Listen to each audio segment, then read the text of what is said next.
В школе номер 16 города Якутска торжественно открыли новый мурал «Портрет Сергея Черных», командира ОМОН Министерства внутренних дел республики, запечатлен на стене актового зала школы.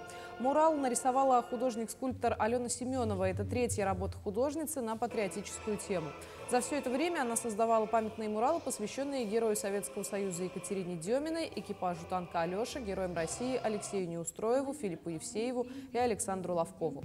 Напомним, школа номер 16 носит имя Сергея Черных, который активно проводил работу по военно-патриотическому воспитанию молодежи.